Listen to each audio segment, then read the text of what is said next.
Is our data-driven era driving out the magic of marketing? And is it possible that being 100% data-driven isn't actually supported by the data? We're going to look at both because here we are. Welcome to Retention Masterclass, brought to you by CleverTap. I'm, of course, Peggy Ann Saltz, welcomed, as always, together with my co-host, John Kutzier. And today, we're going to be chatting with Rory Sutherland, Vice Chairman of Ogilvy and author of Alchemy, the dark art and curious science of creating magic in brands, business, and life. And John, the reason I'm reading it up there is because the real book, which we have here, has a very different title. Cover your eyes. Cover your really, eyes. It's It's so bright. Gold. It's blinding me. This is turning lead to gold. We're going to love this show and love our guest. I'm looking forward to it as well. I've got to know him just a little bit in the few minutes prepping for this, and he's pretty amazing. So in his book, Sutherland argues that thinking rationally and logically can be counterproductive. I think Peggy often agrees.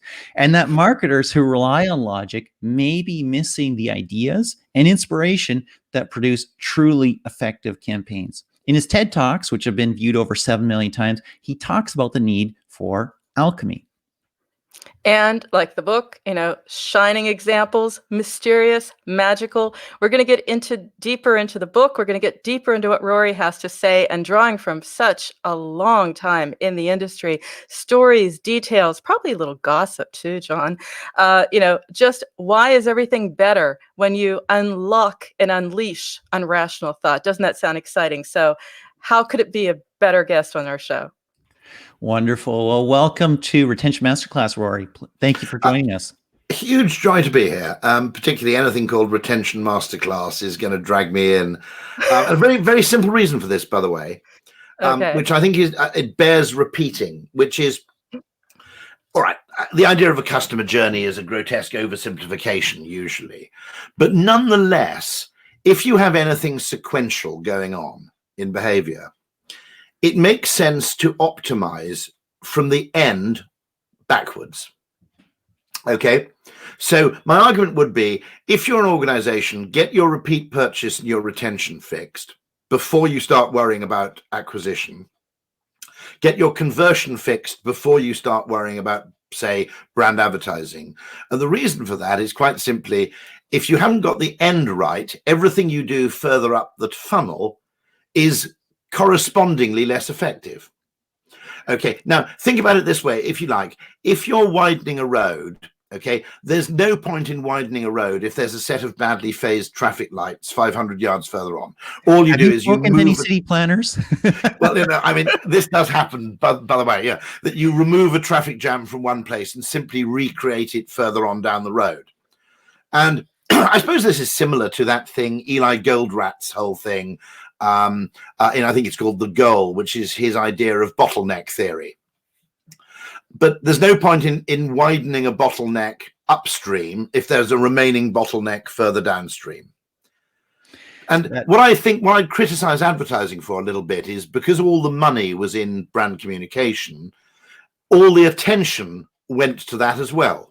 Now, that's not to say that brand communication isn't hugely important and widely deserving of a lot of attention, but it arguably should be the third thing you get right or the fourth thing you get right, not the first point of focus.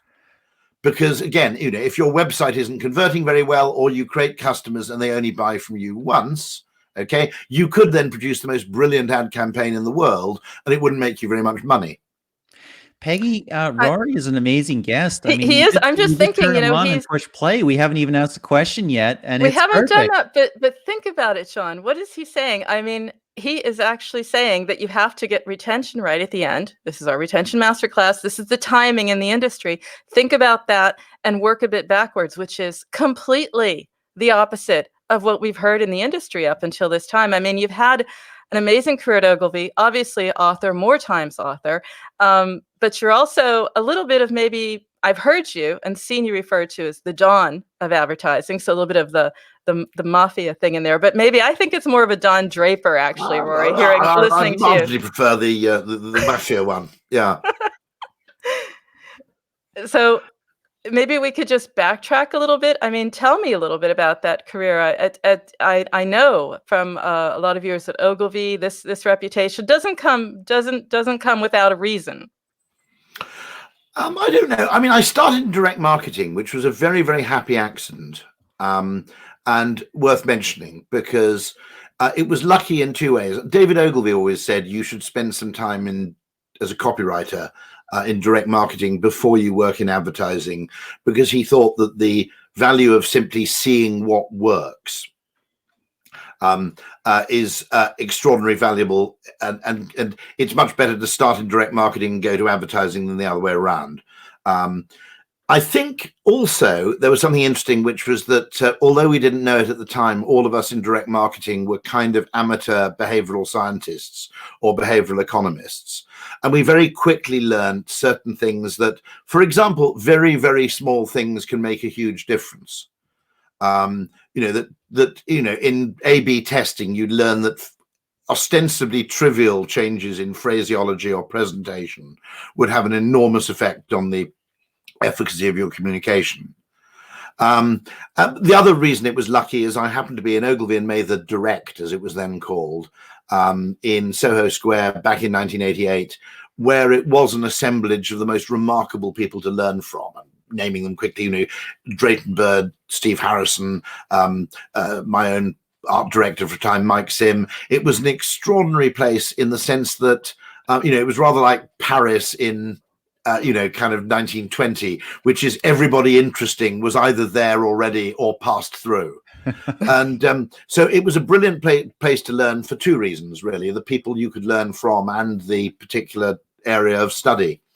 And I remain a kind of direct marketer, to a large extent, in that probably my default mode of thinking is a mixture of direct marketing and behavioral science.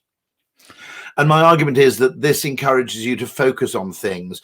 This is, I started this talk by saying about start at the end, because if you haven't got the end right, the beginning doesn't really matter. And funnily enough, in direct marketing, back in the 80s, and us tyro copywriters thought, these old farts, what do they know, but they used to say, when you wrote an off the page press ad, start with a coupon. Ridiculous, have these people never been to art college? Patently you should start with the headline or the concept or the idea. But of course they were kind of right, because you could produce a brilliant ad, and if the coupon left 2 or 3 things unexplained or ambiguous or unclear, you didn't get any response. So all that relatively, and this is one of the things that's fascinating in behavioral science, you can take exactly the same principle. You could do a wonderful ad for a product explaining the price, its many myriad consumer benefits, but if you didn't explain, allow 28 days for delivery, or you didn't tell people when it would arrive, or you missed out some other important factual detail, you could end up halving the number of products you sold. And this, I think, still applies in behavioral science. There's a great book by a Canadian, actually, Dilip Soman, which is about the last mile. And his point is that there are a lot of decisions that, just as we know, actually, that around maybe 30-40% of off-the-shelf decisions take place in store at the last minute. The last mile is peculiarly decisive in determining whether people buy or not. And that's another reason why I think, it pays people to pay far more attention than marketing services people currently do. Nobody's ever going to get promoted for brilliant application form design, but equally, working on American Express for many years, the single biggest breakthrough we experienced was probably application form design. If you could make it very short, not only was it very short and easy and attractive and so forth, but also you could make a virtue of the fact that the application form was very short by saying, we aren't asking for a whole heap of details from you because we want you as a card member. Yes. And, a significant obstacle to applying for an American Express card would be fear of rejection. Which is, I mean, in dating, the same thing, if you think about it, okay? I mean, people in the pickup artist community, of which I'm not a member, okay? But people in the pickup artist community say it's a perfectly satisfactory strategy, which is whenever you meet someone of you fancy, you just proposition them. And 1 time in 10, you'll get lucky. Now, the interesting thing is most people can't stand doing that because they can't cope with the prospect of rejection and humiliation. Well, that's a very interesting thing. I mean, one of the interesting things you do is you apparently what they tell themselves, people in the pickup artist community, is, look, we evolved to live in very, very small communities where there are only 5 or 6 eligible people. And therefore, if we blew it with one of them, that was our chance finished for good, because also the 6 people would all talk to each other. And if you went and propositioned all 6 of them, pretty rapidly in the community, you become known as Pervy Dave, okay? And your reproductive opportunities were significantly damaged. But of course, in a city of 7 million people, that doesn't really apply. You'd have to be pretty damn importunate to be known across London as Pervy Dave. And so every time you enter a bar is essentially a fresh opportunity. But the evolutionary psychology behind that is we've evolved to assume that behavior like that will spread and become widely known. And so the pickup artist people deliberately tell themselves that story to overcome this natural aversion. And so it's very interesting that, just going back to, this is where I find our life so fascinating, because you can take insights from evolutionary psychology and you can apply them to something as apparently disparate as credit card applications, which is no one wants to actually send in their salary details only to be told a week later that they were found wanting. And therefore, the ability to say the reason this form is so short is because we already know we want you was extraordinarily decisive in terms of the number of people who applied. So I could be wrong here, Rory, but I believe I heard you say something about A/B testing. And we started this interview with talking about the dark arts and the magic of marketing as opposed to the data of marketing. Talk to me about how you square those two. Well, one of the things is I'm a huge believer in testing because, put it this way, okay, people have this huge argument about behavioral science. Is it a science? And in the sense of engineering or Newtonian physics, no, it isn't. Right? I don't think I'll ever be able to say with a complete certainty, do X, it will definitely work. Okay? What I can do is use behavioral science to massively widen the solution space by saying, if I suggested you doing X, you would look at me as if I were a lunatic. But given the potential gains of doing X, believe me, there's enough I know from behavioral science to know that even if I can't guarantee it will work, it's emphatically worth testing.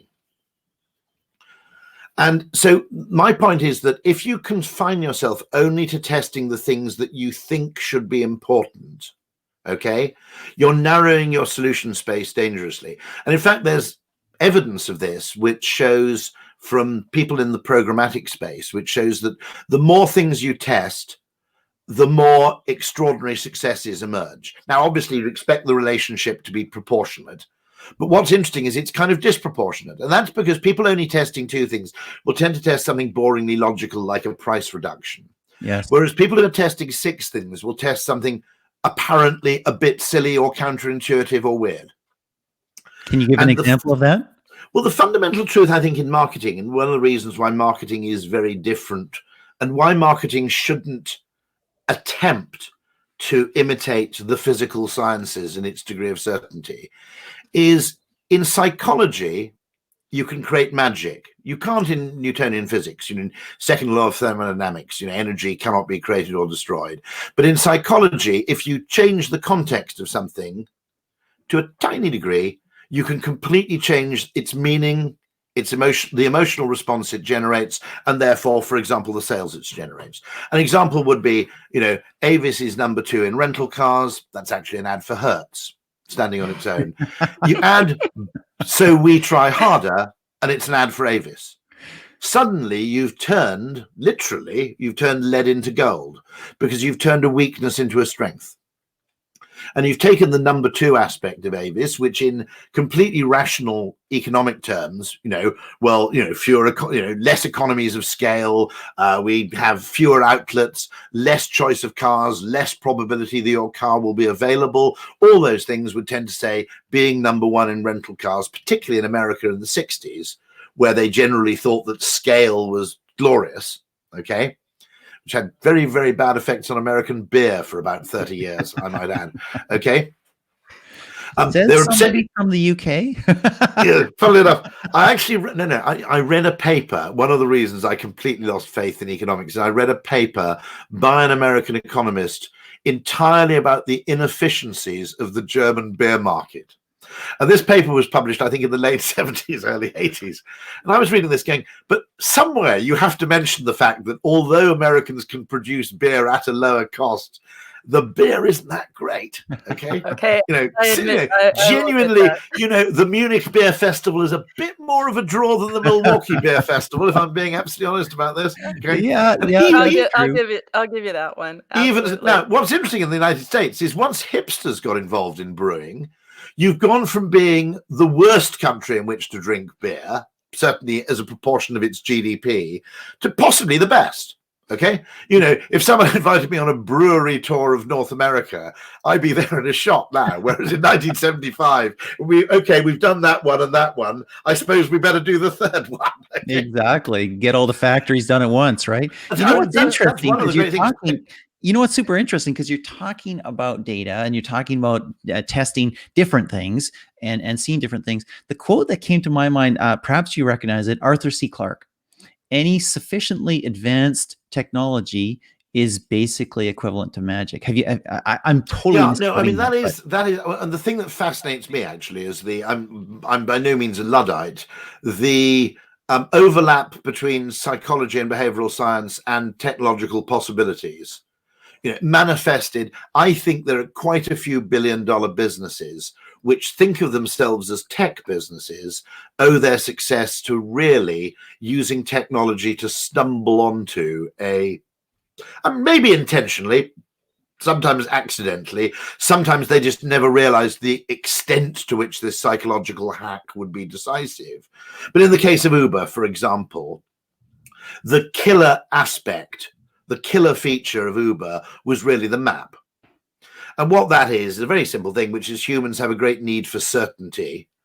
And the fundamental psychological experience of waiting for a taxi was completely changed when you could watch the taxi on a map. Okay. Now, previously the guy could say it'll be there in 10 minutes, but he could have been lying. He could have forgotten all about you. And so you sat on tenterhooks waiting for this thing to appear. And suddenly all that uncertainty went and you went, oh, look, he's stuck in those traffic lights. I'll make myself another cup of tea. And so it's a classic case where what people who are trying to be scientific do is they measure the objective reality, whereas it's the subjective experience which is really decisive. I mean, to be honest, I shouldn't say this, but you can sometimes get away with services which are objectively a bit crap. Okay. Or no, that's not true. Actually, we can't caveat that. You can never get away with being rubbish simply by being a good marketer. But you can get away with something that's remarkably unamazing or, normal in 90% of dimensions if you do one thing brilliantly. So Rory, is that one element when we go back to alchemy, when we go back to this magic, is that element, is that equal to brand magic, or is it, as you're saying, let loose of rational thought? We've gone through data. So there must be something else that is giving that brand that shine, even when it's mediocre. Well, Carnot theory is something I'm a big fan of. This guy at the University of Tokyo, who is very heavily involved with the Japanese consumer electronics industry. And he made the point that the products have kind of threshold attributes, which are table stakes. You've got to do that, because if you don't, nobody will buy you because you're rubbish. Okay. Then you have performance attributes, and those have a kind of flatlining correlation with consumer satisfaction. In other words, in their absence, the consumer is totally dissatisfied, but in their presence, nobody's particularly impressed. So, if you stay at a hotel and the roof doesn't leak, nobody goes, marvelous hotel, fantastic weatherproofing, right? Okay, it doesn't create any differentiation or real delight. But equally, if you stayed at a hotel and water started dripping on your bed, you'd be, pretty pissed off about it. Then you have the performance attributes, which are the things that logical people think matter. And they're the kind of rational things, it might be processor speed or battery life or reproductive quality of sound or whatever, build quality. And they matter, but they have a kind of linear relationship with consumer satisfaction. And then you have these things called delight attributes, which are kind of supralinear. they're often surprisingly peripheral to the main function of the thing. But the very fact that they're noticeable and eccentric and unusual means they capture a disproportionate amount of our attention and therefore contribute to a completely disproportionate extent to our willingness to pay or our satisfaction with the product. I noticed, by the way, Elon Musk clearly knows about this because he builds into the Tesla Model 3 and the Model Y, he builds in things like fart mode, okay, and fireplace mode. And now the interesting thing was, I was just on the point before coronavirus broke out of buying a Tesla Model 3. And this is the tragic thing. The reason I wanted to buy it was it had dog mode. Okay. Now, this is slightly ridiculous to begin with. What makes it even more ridiculous is I don't own a dog. Okay. Now, just to explain what dog mode is, because the car's electric, you can leave the air conditioning on without the engine running because it just runs off the main battery. That means you can leave a dog in the car in Scottsdale, Arizona, and the dog will be perfectly comfortable. Of course, somebody will come along and smash your window. This is exactly the problem. The dog is in trouble. But and so yes, the dog would have been comfortable. Elon spotted this, okay, and he said the problem is that people who don't know it's a Tesla, who don't understand this, PETA activists will come along and smash the window of the car to free the dog. Okay, so when you put the car into dog mode, it displays on the enormous screen a picture of a dog, and it says, "Don't worry, the interior is being kept at a constant 72 degrees. My owner will be back shortly." And it displays this whenever anybody approaches the car. So it actually utilizes Sentinel mode, which is another security mode which is already existing in the car. There's also Joe mode, by the way, because a guy called Joe complained to Musk that when his kids were asleep in the car, the various announcements woke them up. So if you choose Joe mode, the announcements are loud in the front, but more or less inaudible in the rear. Named after the person who requested it. It'll be hard. No, I know. But the extraordinary thing about that is the fact that this thing had dog mode was a kind of deal maker for me, even though I don't have a dog, because it said the attention to detail that's gone into this is really spectacular. It also is a clue, by the way, that the product isn't designed by accountants, because accountants hate delight attributes, right? They're the first thing they kill. So in the case of the consumer electronics industry in Japan, often the Carnot element, the delight element, would have been the eject mechanism on a cassette deck in the 1980s. So it didn't just go clack. It kind of had a counterbalance and a bit of hydraulics that meant it hissed open like a door on Star Trek, you know, and that was the kind of decisive factor. And of course, you know, expense on the eject mechanism is exactly the thing that finance people tend to kill. So it is, in a sense, emblematic of the fact that the product's produced by someone who's doing it for love rather than for, you know, simple economic transactional purposes. That's super, super interesting. I mean, and that's kind of the brand. By the way, right? And the wonderful thing, that hotel chain which gives you a cookie, the DoubleTree. Yes. Okay, the finance people have been trying to kill the cookie for ages. The most recent marketing director, apparently to piss them off, made the cookies slightly larger. And the marketing person's, by the way, right, because I haven't stayed at a DoubleTree for 14 years. It was last in Chicago. I'm a Brit, so I'm not even, you know, I was kind of, when they handed me this signature cookie, I took it up to my room. What's this American bullshit about cookies? But of course, they actually have an oven underneath the check-in desk, so the cookies are warm. And I don't know what the recipe is. They have actually, during lockdown, they've made the recipe public. I saw that. And anyway, you know, I'm not a cookie connoisseur, but these things were sodding delicious. Okay, it was, you know, I put the baseball on the television and sat down eating these things. They're utterly tremendous. And so 14 years later, if my PA ever said, you know, there's a conference on, you've got a choice of the X or the DoubleTree, 14 years later, I'd remember that. Now, you know, 95% of the hotels I've stayed in over the last, you know, so many years, I can't remember, you know, a single distinguishing feature. So let me Rory, we spoke before, and you just brought up a point here, brings me back to that. And you said that it's about embracing irrational thought, and you should actually do things. The way to move forward is to do something that upsets the finance officer, or that that they wouldn't go for. The biggest source of competitive advantage in any organization is its ability to do things the finance director doesn't like. Okay. Mm-hmm. So if genuinely, and that would be true of a car company, it would be true of an advertising agency, the things that make you remarkable, that really both distinguish you and which also have the capacity to create what you might call behavior, loyalty, affection, attention beyond the normal scope of, of proportionate reason, tend to be things which are weirdly orthogonal to the usual metrics which a finance director would think would be important, like price or time or size of room or whatever it may be. Funnily enough, in the hotel industry, there's a great case which my great friend Richard Shotton mentions. He's the author of the book The Choice Factory, which I'd highly recommend him as a guest.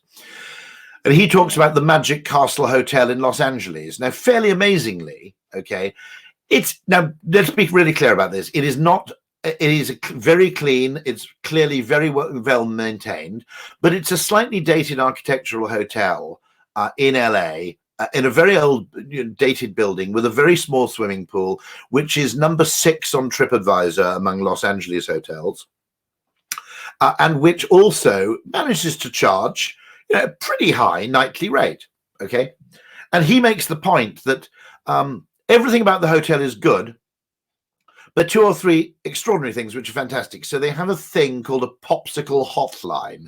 So if you're by the pool, you lift this phone and someone comes out with, to my British audience, these are ice lollipops, okay? But someone comes up with a tray that's kind of piled high with popsicles and you can help yourself for free. I noticed in the photographs on Google Images that when your laundry comes back, there's your name written in ink, a little smiley face and a sprig of lavender added to it.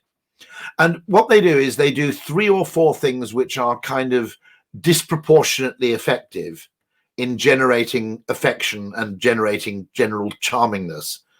And I mean, we all know people like that, don't we? Really, who are kind of, you must meet my mate Dave. He's a bit of an arsehole, but he's a great guy. And there are those people, and what it is so fascinating because those things, and the reason I always call this alchemy is that people who are obsessed with making marketing look like physics always assume that the scale of the input is proportionate to the scale of the effect. That in order to make your hotel more appealing, you have to drop the price by X percentage. All those sort of very linear ideas of what makes a difference. And of course, dotted all over the place, there are tiny things you can do which brilliantly signify that you care in an ingenious way, and those things have a meaning value which is way out of proportion to their cost. That's exactly the point, Rory. That's what you were talking about before. Now we are marketing in a pandemic. This is the era of COVID-19. John is hosting a fantastic webinar brought to us, sponsored by CleverTap as well. You probably should be on it, but now we've got that wrapped up. But anyway, the point is that very much it's about working on that playbook, changing that playbook. What will delight people in our times now? How has that changed? I mean, responding to the crisis in an ingenious and useful way, not only to your direct customers, but to everybody else. One of the best things, okay, I'll give you a lovely example of this. And I haven't seen anybody quite yet do it, although Ocado did a very nice thing which said, by the way, if you've got a delivery, why not ask your neighbors if there's anything you can get them? Okay. Because obviously Ocado would, which is a home delivery grocery service in the UK, which is extremely good. They would like to make as few large deliveries as possible because the constraint on their ability to supply food is really the delivery slot rather than sheer supply volume. Okay, that's their bottleneck.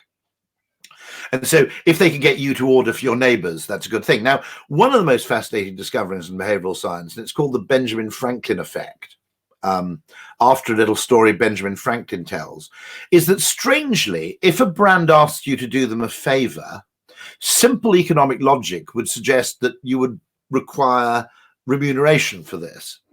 Oddly, we like people we've done favors for. So Cialdini is very good at this, Robert Cialdini. The weird thing about Cialdini's 6 rules is they're all sort of contradictory. Now, this is my great point about why you should never model marketing on physics, which is 2 things, okay? The opposite of a good idea can be another good idea in marketing. That's not true in physics, okay? The opposite of a good idea is generally wrong. There are exceptions in engineering and so forth. But quite often in marketing, the opposite of a good idea can be another good idea. Okay, and one of the strangest things is we like brands that do favors for us, but we also kind of like brands if we can do a favor for them. And it must be an evolutionary mechanism, which is now I've done a favor for this person, I can trust them a bit more because they're now kind of in my debt. And I've suggested to airlines for ages, look, if you've got a bloody flight at 10:30 to New York, which is overbooked, and a flight at 11:30 that's underbooked, why don't you just email your customers a week ahead of time and say, look, you don't have to do this, by the way, you're totally free to go on the 10:30 flight, but it would really help us out if you went on the 11:30 flight. Without any remuneration or reward at all, the result will be that people who go along with that will like you more. I know it's weird, okay? Conventional economics would go, no, you must demand some compensation. But people kind of like the feeling of being useful. And so if you can actually co-opt your customers in a way which between you and them you can contribute to the greater good, then strangely you do very well out of it. And so that's the other reason. Okay, if you don't believe in magic, and that's kind of magic, okay, right? If you only believe in economics and physics as your model for how the world works, and you have no kind of attention to psychology or evolutionary psychology or anything else that tells you, or epistemology, by the way, the way we perceive the world isn't objective to begin with, okay? The problem is, if you don't believe in magic because you believe in economics, you'll never look for magic, and when someone presents it to you, you won't believe in it. In fact, what you'll do is you'll look for another explanation, because this magic has basically disrupted your comfortable worldview. Super interesting, super interesting. So how does that work right now? We are going through coronavirus. We are going through COVID-19. You're at home. We're video conferencing all day long. Brands are trying to reach out. They are finding ways of connecting, but they don't want to just hype a crisis as well. How do you apply that to COVID-19? No, you can get this. You can get this dangerously wrong. I agree. I mean, some brands have been absolutely fabulous in the sense that they've been able to repurpose their factories. Unilever has done this quite extensively, where you can repurpose factories to produce necessary medical supplies. I think, believe it or not, Prada is producing one-use medical gowns and PPE equipment, presumably with a red stripe somewhere on the thing. And that is, that by the way goes back for ages. I was looking at the Spectator's. It's the 10,000th edition of the Spectator, which is the oldest weekly magazine in the English language, in continuous publication. And going back and looking at World War I advertising, it was all about Rolls-Royce talking about their contribution to the war effort. If you can do something directly of value, but equally, if you can recruit your customers so that together you can do something of value, e.g., look, if you can do us a favor. I mean, I don't like criticizing Ocado because they're very good. They've stopped supplying bottled water. I think they're right to discourage bottled water because it uses up a huge amount of weight on a van. And let's face it, we've got a bloody tap, haven't we, right?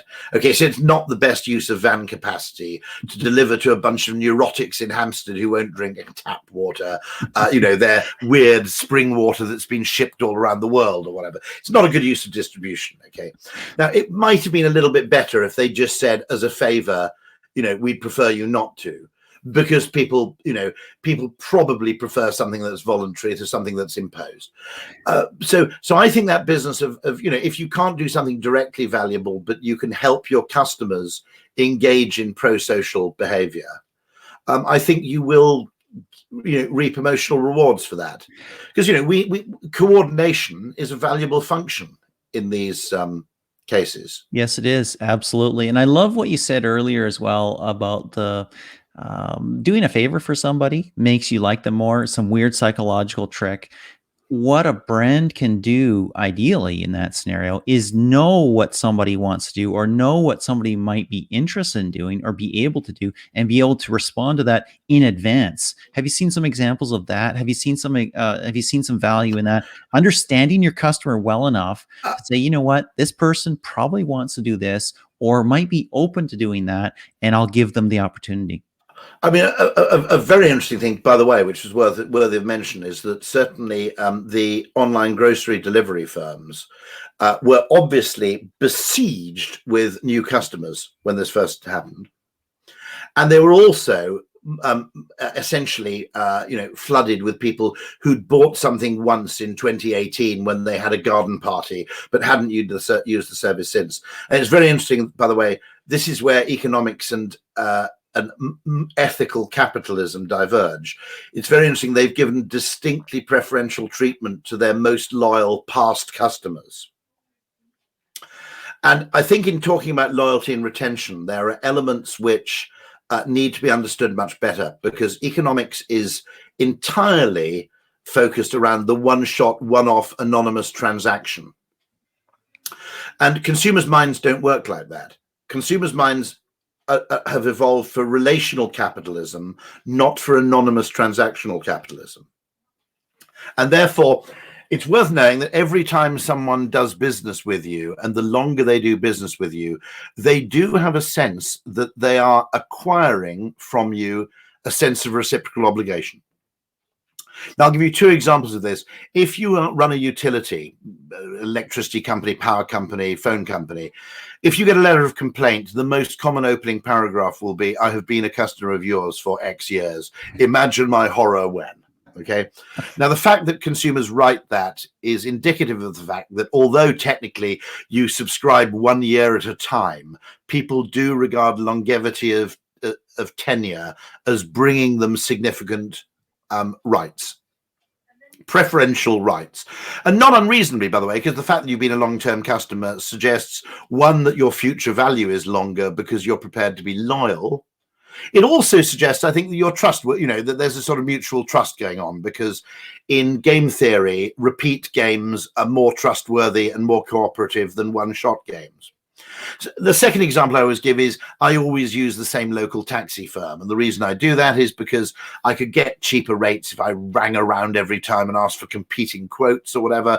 The reason I like to give them a few airport jobs, the reason I'm out of business, is because one day, my wife's car's going to break down and it's snowing, and they're going to pull their finger out and go the extra mile to get me a car, instead of some random punter who hasn't booked a taxi in 16 years and now, because it's snowing, wants to get a taxi so he doesn't scratch his own car. Okay.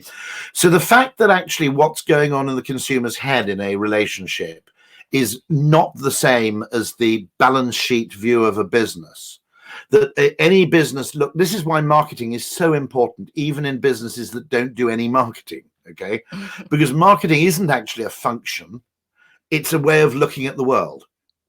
And if you don't have a marketing person, or a person with a marketing mindset in your C-suite, everybody's looking at the business in a single snapshot in time of aggregate information seen through an accountant's eye view. And the customer's eye view of things, as with the cookie at DoubleTree, is at 90 degrees to that. You can know everything about your goddamn balance sheet and your statistics while knowing nothing about your customer's own experience over time. So let's take it a step further here, Rory. You're talking about alchemy in your book. We've talked a lot offline about how some of the best ideas are the worst ideas, or the most irrational ideas. Give me a big idea in these unprecedented times. Give me a big idea about tackling the even bigger problem of retention. You're talking about retention as understanding your audience, but probably there's something we can do that pushes the envelope even further than that. One thing is that deepening trust, and I think Amazon probably gets this right. I had a recent fairly uncommon problem with an Amazon delivery, and the guy actually said, well, look, we're going to look after you, mate, because you've actually bought 4,000 things from us. Now, bear in mind, I was probably in the UK. I was the customer of a company called Book Pages, which was bought by Amazon. So I'm actually kind of customer number one in the UK for Amazon, because I was essentially there before Amazon was even here. So it goes back a very long way. Now, simply acknowledging that you've noticed is really important. With British Airways, you have a system in the BA loyalty program where you have miles which you can redeem for free flights, and there are tier points which reset to 0 annually, which determine your status, whether you're in the blue, bronze, silver, or gold tier. And one of the things we did, which we were very pleased we did, it was a recommendation, was that when people go and look, it doesn't just show your current tier points, it shows your lifetime tier points, which says not only do you know that you're a long-term customer of British Airways, but you now know that we know you're a long-term, very valuable customer of British Airways.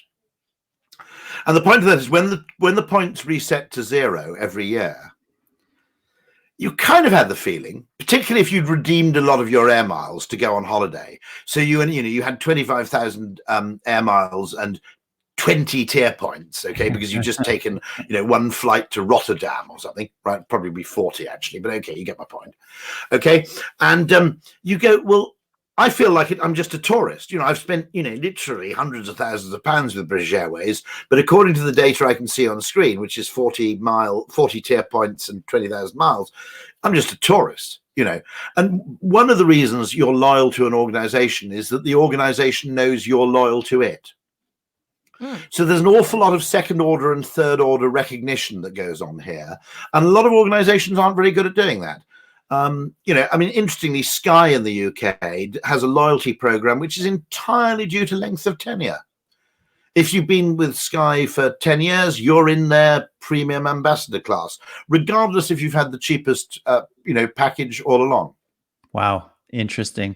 I will always remember British Airways with pleasure for having taken me from Moscow to Berlin, and then forgetting I got on that plane and not giving me a seat on a flight from Berlin to, or I think it was somewhere else in Germany, to Vancouver, where I'm home, forgetting that I got on the plane in Moscow, and then realizing last minute they forgot, and then giving me an upgrade to lie flat, have a ton of space, big TV class, whatever class that is, and letting me have a great flight home. But let's take that and let's talk about how to execute that, right? We've talked about being able to recognize reciprocity, to tell your customer that you care, to tell your customer that you realize what they've done for you, and you're going to do some things for them. And so we talk about growth stacks, right? Tech growth stacks as well. What's in your growth stack? What's in your tech stack? What applications do you have? And you've talked about the alchemy and the magic. Where does that come together, and what do you see as necessary in a growth stack for a brand? Well, I think one of the problems is that business is obsessed with quantification, and it's much easier to quantify cost savings than it is to quantify opportunities. And businesses have become disproportionately focused, I think, on producing more crappier things at a lower price, when what the consumer wants, as the American beer market rather neatly demonstrates, is actually slightly fewer better things at a slightly higher price. I mean, the assumptions, I think, around price and cost are very dangerously polluted by economics. And one of the things I always suggest testing is, maybe the reason this thing isn't selling is you need to put the price up. Now you're going, this is absolutely insane. No. There are cases where being cheap is a total marketing disaster. And the example I always give is you have two products. One of them has more features than the other and appears to offer greater expected utility, okay? Because it's a clock radio which has additional features, okay? And the clock radio with more features is also cheaper than the other clock radio. Now, to an economist, that's the easiest decision in the world, isn't it? Oh, well, it's higher utility, lower price. I'll obviously buy clock radio B. If you look at how humans think, they also deploy second order intelligence, which is, if I actually had a better clock radio, I'd charge more for it. Okay? Why would I produce a better clock radio and then sell it for less? Okay? Obviously, there's something about this other clock radio that is a bit crap that I just don't know about because they lack the confidence to charge a premium for this superior functionality. Now, what I'm saying is that if you actually have a better product at a lower price, what may happen is consumers come in and they are totally confused and buy neither of them. Yes. So understanding that if you use the laws of logical economics, or you obsess about data, by the way, to a point where it ceases to inform and becomes a constraint, that you're not allowed to do anything that current data doesn't justify, what you're actually doing is you're probably turning your back on major opportunities for growth, because the real opportunities for growth tend to exist in counterintuitive spaces where you're not a commodity and where your competitors haven't been yet. Which are, so the classic case, okay, are two examples of data, right? There was nothing in any data about consumer coffee buying habits for home consumption that told you that Nespresso would be a $1 billion company. And the reason is, and this is where the alchemy lies, it's in the magic of human perception and the fact that human perception isn't objective. If you were comparing the price of Nespresso coffee with the price of Maxwell House and you had to buy it in a jar, you'd look at it on the shelf and go, it's completely insane, right? Okay, you know, this is costing me like 40 times as much. Luckily, the frame of reference when people put the 45-cent pod in the machine, their frame of reference is Starbucks, not Maxwell House. And that's probably the magic and the mirror. So if you look at the data, that's where the magic lies. And Dyson makes no sense. I'll admit this freely myself. If James Dyson had come to me and said, I think there's a market for a $900 vacuum cleaner, I would have gone, look, James, just look. First of all, it's a distressed purchase. No one derives any pleasure from buying a vacuum cleaner. You only do it under duress when you move out of rented accommodation or your old vacuum cleaner explodes. And anyway, anybody who can spend $900 on a vacuum cleaner has a cleaner, so they don't even use the vacuum cleaner themselves, right? Okay, and all of those would have been perfectly rational, okay? Now, this is the fundamental point. Just because something makes sense doesn't mean it's right. Okay, that's probably true in physics. It's probably true in engineering. If something makes sense within engineering terms, then it's right. In psychology, it isn't true. So, you know, the explanation you have for something may not be the real why. It's simply chosen because it's plausible. Now, never mind the $900 vacuum cleaner, right? He's now perfected the $600 hairdryer. Okay, beat that, right? John doesn't have that problem, Rory. I don't have that problem. But you still want one, don't you? Yes, I do. Exactly. The interesting thing for me there is that data is great if you use it right, and you just open the blinds. But this is why I wrote about a lot of different things. This is why I wrote about the bees, because bees use data. Bees use data in the waggle dance, okay? We know there's pollen over there. We know there's nectar over there. But they have a certain number of bees who are free to ignore the waggle dance. And it's the difference between exploit and explore. Yes. And the reason companies aren't growing is because in many cases, it isn't, by the way, I know people in the city, and people in the city actually are much more interested in growth and R&D and experimentation. But the desperate need to present some impressive quarterly figures has caused businesses to focus far too much on exploit and far too little on explore. And what explore is I'm going to exploit what I already know, but I'm also going to invest in finding out what I don't know, particularly in finding out what my competitors don't know either. Because the value, although the chance of success is less certain, the value of success is inordinately greater. You know, and this is why all big data, right? Bees know this. All big data comes from the same place, the past, right? Yeah. All the waggle dance reflects is what they already happen to have learned about the availability of nectar and pollen in the environment. All of that can be proved total rubbish by events, because a cow breaks into a field and eats all the flowers. So your previous data suddenly becomes utterly worthless, okay? All Nescafe's data on what people would pay for coffee granules was worthless in conceiving of Nespresso. And the same is happening right now with coronavirus and COVID-19, because consumer behavior has changed so massively and radically. It's really hard to apply all your old data. I'd also criticize a lot of scientists in this, because they're trying to masks, right? They say we have no evidence that masks. Well, of course you don't have any evidence. The fucking virus is new, right? There isn't going to be any evidence, right? Because this is different.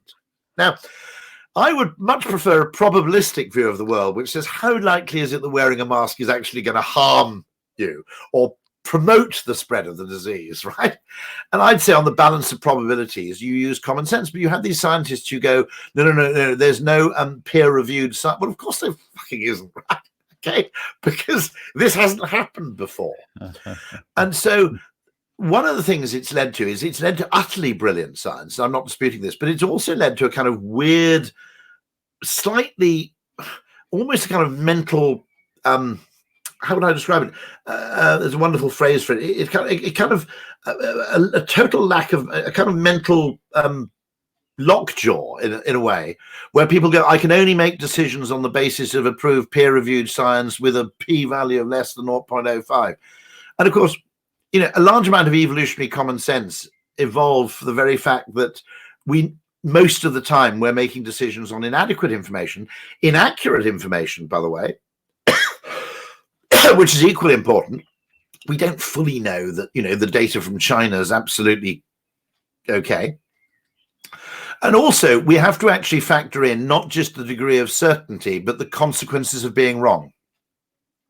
Yeah. So, I would say that if you had anecdotal evidence that drug X, which is already available over the counter, appeared to reduce the either the transmission rate or the severity of symptoms, you should be weighted in your behavior towards giving it a bash, because the upside benefit is much, and particularly the learnings from discovering that it does work, much higher in benefit than short-term downside risk. And so that business of going, we cannot do anything unless we are completely certain, is absolutely perfect if you're in a field of flowers where the location of the flowers never changes. But if a new species of flower pitches up, it's no use at all. You need a totally different approach. And that's why we come to Alchemy, Rory. That's why we had you on the show. I mean, to summarize, it's about not looking entirely at the data or looking behind the data. It's about big ideas. Yeah, absolutely. Now, I'm going to be very clear here. What I'm not suggesting is that you adopt lunatic behaviors at large scale, which are irreversible. Okay. It's about. I'm merely suggesting that in searching somewhere, you don't just factor in the probability of discovery, you factor in the value of discovery. And of course, once the waggle dance exists, then you can tell the other bees about this new field you've discovered. Which may be, as yet, unknown to anybody else. And so the overall value of that is enormous. It is. This all goes back to, and this whole statistical argument, it all goes back to a row, or sort of disagreement between Seeley Gossett, who came up with the students' T distribution, and a guy called R.A. Fisher, who was very, very clever, but possibly wrong.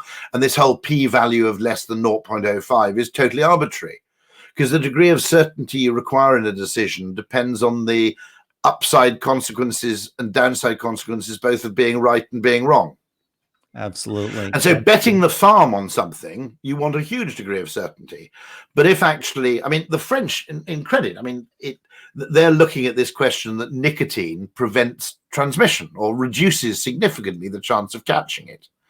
Now, of course, that's absolute anathema to anybody in public health. Okay. Yeah, let's smoke cigarettes so we don't get coronavirus. I'm sorry, we have to call an end to this. Unfortunately, we have other commitments to get to it. I know it's getting late for you. We very much appreciate having you. I quite understand, Rory. It's been interesting. It's been amazing. It's been wide ranging. It's been all over the world, and we really have had a wonderful time. Thank you so much for joining us on Retention Masterclass. And Peggy, I'll give you leave to thank Rory as well, and end the podcast. It's a great pleasure. Absolutely, Roy. Great to have you. I mean, the one to write down, the T-shirt I think we'll all have is, think about the end first and then later think about the beginning of the journey. Think about retention. That really washes and works with our theme here at Retention Masterclass. So thank you so much for being on Retention Masterclass. Thank you for joining also as our viewers. Wonderful. And thank you, Peggy. And whatever platform you're on, please like, subscribe, share, or comment, or all the above. If you love this podcast, hey, rate it, review it. That'd be a massive help. Until next time, keep well, keep safe. This is John Kutz here and signing off for Peggy Ann Saltz as well.